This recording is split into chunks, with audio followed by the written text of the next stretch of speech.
മാമ്പഴം വെച്ചിട്ട് അടിപൊളി ഒരു ഐറ്റമാണ് കേട്ടോ. പലതരത്തിലും നമ്മൾ മാങ്ങ വെച്ചിട്ട് പല റെസിപ്പീസ് ഉണ്ടാക്കാറുണ്ടല്ലോ. അതുപോലെ വെറൈറ്റി ആയിട്ടുള്ളൊരു അടിപൊളി ഐറ്റമാണ്.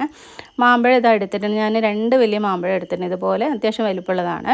എന്നിട്ട് ആദ്യം ഇതുപോലെ ഞാൻ ക്യൂബ്സായിട്ട് അതിൻ്റെ ഉള്ളൊന്ന് കട്ട് ചെയ്തിട്ട് എന്നിട്ട് സ്പൂൺ വേണം അതിൻ്റെ ഉള്ളത്തെ പൾപ്പ് കണ്ട് എടുക്കുകയാണ് കേട്ടോ. എന്നിട്ട് എല്ലാം കൂടി ഞാനൊരു പാത്രത്തിലേക്ക് മാറ്റിയിട്ടുണ്ട്. രണ്ടാമത് ഞാൻ തൊലി കളഞ്ഞിട്ട് പിന്നെ ക്യൂബ്സായിട്ട് കട്ട് ചെയ്തിട്ട് പാത്രത്തിലേക്ക് മാറ്റിയിട്ടുണ്ട് കേട്ടോ.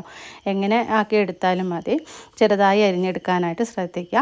അങ്ങനെ എല്ലാവരും പാത്രത്തിലേക്ക് മാറ്റിയതിന് ശേഷം ഒരു 1/2 ടീസ്പൂൺ വറ്റൽമുളക് പൊടിച്ചത് ഇതുപോലെ ഒന്ന് സ്പ്രെഡ് ചെയ്ത് കൊടുക്കാം. 2 പച്ചമുളക്, അത്യാവശ്യം എരിവുണ്ട്, എന്നാൽ ഒരുപാട് എരിവില്ല കേട്ടോ, കുട്ടികൾക്ക് കൊടുക്കാനുള്ളതാവുമല്ലോ, അപ്പോൾ ചെറിയൊരു എരിവ് മതി. പിന്നെ ഒരു ചെറുനാരങ്ങയുടെ പകുതി എടുത്തിട്ട് ഇതുപോലെ ജ്യൂസ് ഒന്ന് ഒഴിച്ച് കൊടുക്കുക. ഒരു നുള്ള ഉപ്പും കൂടി ഇട്ട് കൊടുക്കുക. എന്നിട്ട് ഇതെല്ലാം കൂടെ ഒരു സ്പൂൺ കൊണ്ടിട്ട് ഒന്നങ്ങോട്ട് മിക്സ് ചെയ്ത് കൊടുക്കാവേ.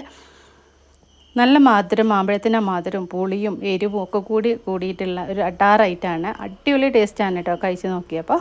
അപ്പോൾ ഇതുപോലെ ഒന്ന് ട്രൈ ചെയ്ത് നോക്കുക. വീഡിയോ ഇഷ്ടമായിട്ട് ലൈക്ക് ചെയ്യാൻ മറക്കരുത് കേട്ടോ. വീണ്ടും നമുക്ക് മറ്റൊരു റെസിപ്പിയുമായിട്ട് കാണാം.